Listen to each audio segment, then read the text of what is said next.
महर्षि उड़िया बाबा को भी एक उपासक ने प्रश्न किया था कि महाराज जी, मन कैसे रुके? तो उड़िया बाबा ने उत्तर दिया, नियम पालन से।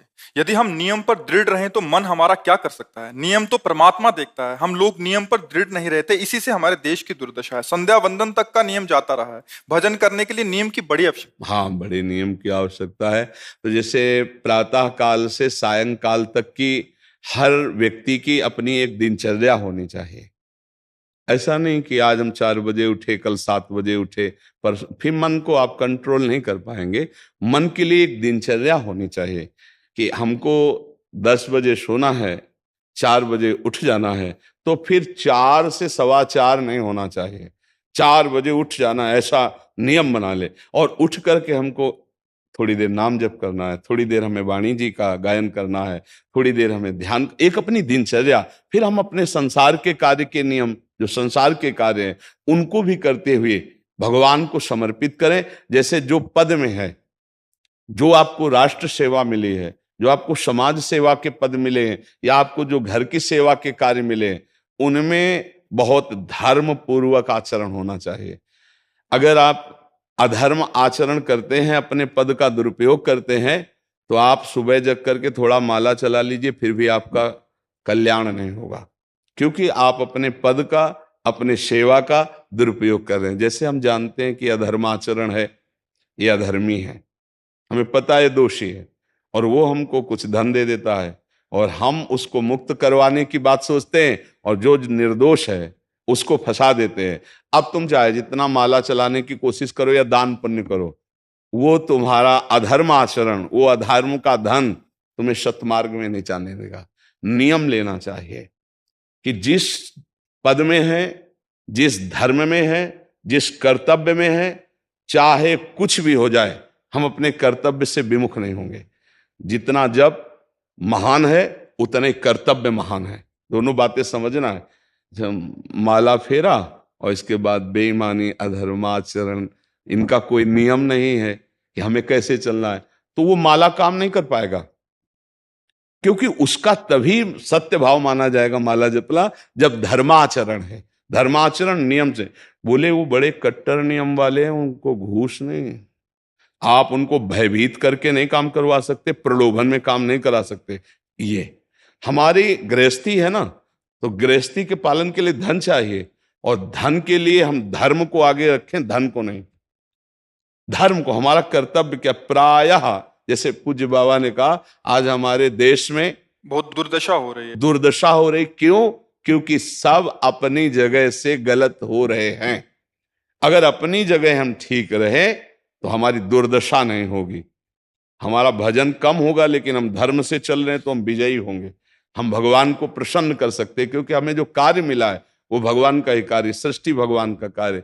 जैसे नए बच्चे कुछ वकालत पढ़ रहे थे, तो यहाँ के प्रश्न किया था कि हम जानते हैं कि वो दोषी नहीं है, हम जानते हैं कि वो दोषी है, पर दोषी हमें पैसा दे रहा है, तो हम वकालत पढ़ी इसीलिए, हम उसको जिताएंगे, तो क्या कोई पाप है? तो उनका खुला पाप है।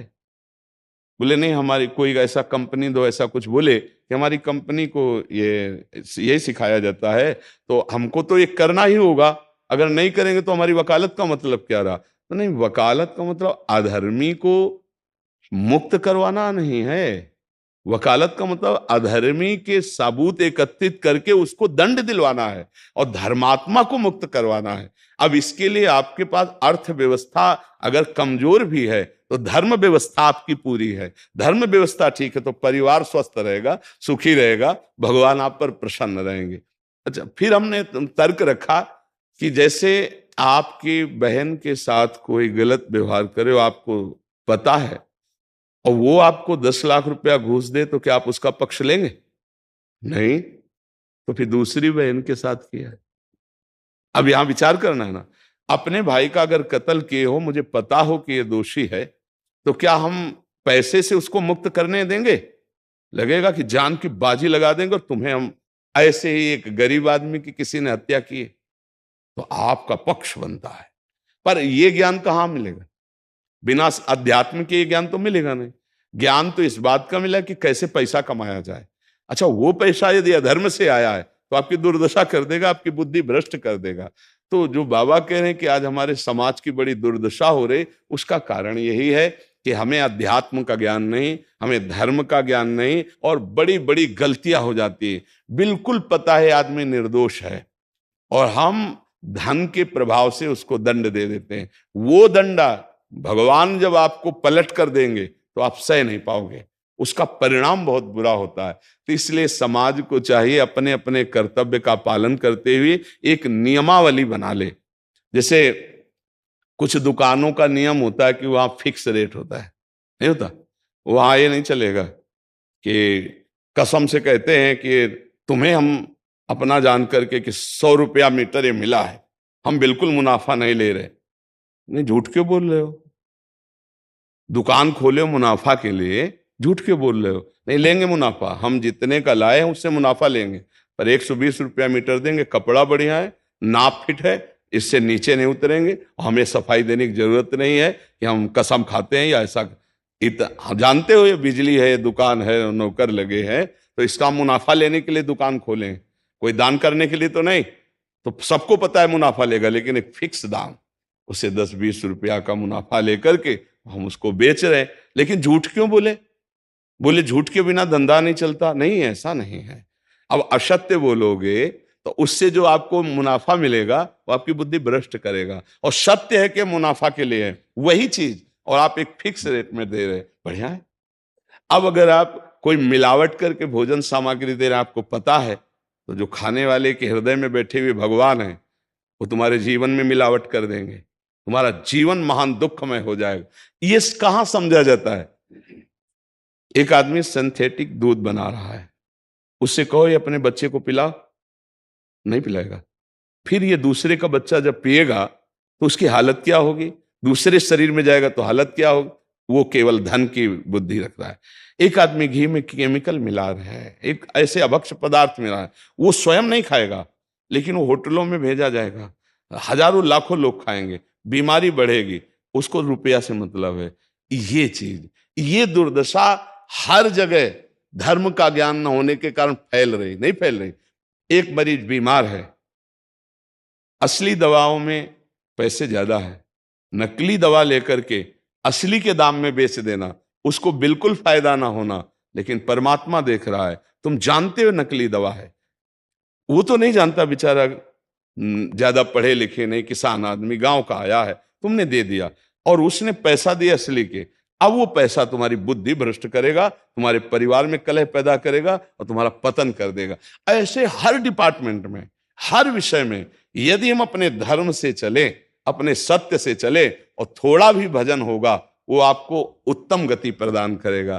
पर ऐसा कहां समझ में आ रहा? अध्यात्म के बिना भला ऐसा समझ में आएगा? तो इसीलिए कह रहे हैं हमारे देश की दुर्दशा हो रही। पूर्वजों में पहले यह था कि हमारा धर्म नहीं जाना चाहिए चाहे प्राण चले जाएं, हमारा चरित्र नहीं जाना चाहिए चाहे सर्वस्व नष्ट हो जाए। आज इसकी कोई परवाह नहीं, तो उसी से बुद्धि भ्रष्ट हो जाती है, जीवन एक पशुवत आचरण वाला हो जाता है, और वो अपने को बड़ा सुखी समझने लगते हैं कि हमारे पास बड़ा वैभव है।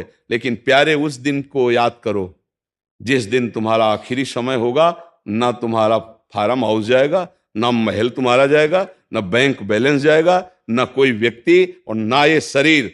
अब तुम्हारे कर्म तुमको भोगवाएंगे। उस समय की कौन याद करता है? अगर उस समय की याद हो तो भय लग जाए कि नहीं नहीं, पाप नहीं करूंगा, क्योंकि जाना है यहां से। अच्छा, कब जाना कुछ पता नहीं, किसी भी समय ट्रांसफर हो सकता है इस शरीर से। तो हमें लगता है कि महापुरुषों के जो वचन है कि हमें एक नियम से जीवन जीना चाहिए, धर्म पूर्वक जीवन जीना चाहिए, अपने कर्तव्य का पालन करना चाहिए। जो हमारे लिए कर्तव्य, आज प्रायः धन प्रधान बुद्धि होने के कारण कर्तव्य स्वाहा हो रहा है। एक विद्यालय में विद्यार्थी के लिए जो गुरु पद में बैठा, उसका क्या कर्तव्य है? वो अपने कर्तव्य को भूला हुआ है। भला छोटे छोटे विद्यार्थियों को, जिनकी नींव पूरे राष्ट्र सेवा में, समाज सेवा में ये बन सकते हैं, अगर उनको हम सही शिक्षा नहीं दी तो उनका पूरा जीवन बर्बाद हो जाएगा। अगर उनको हम गलत सपोर्ट कर दिए तो उनका पूरा जीवन बर्बाद, क्योंकि नया जीवन है। और जगह जगह अपने अपने कर्तव्यों का यदि पालन किया जाए तो पूरा समाज सुखी हो जाए। लेकिन कर्तव्यहीनता आ रही, कोई अपने कर्तव्य को नहीं समझ रहा है। तो यही बात महापुरुष जनों को दुख लगता है कि अगर सब अपने कर्तव्य का पालन करें, धर्म का पालन करें, भगवान का नाम जप करें तो सब सुखी हो जाए। सुख सब चाहते हैं और आचरण दुख वाले करते, इसीलिए सुख नहीं मिल रहा है, परिणाम में हमें दुख मिल रहा है। सच्ची मानना, वो रुपया पूरे परिवार में अशांति पैदा कर देगा। और धर्म पूर्वक 100 रुपया लाओगे और 4-5 परिवार के बैठ के नमक रोटी खाओगे, आनंद से सोओगे, बड़ा प्यार रहेगा, भगवान की कृपा रहेगी। पर ये बात समझ में नहीं आती है।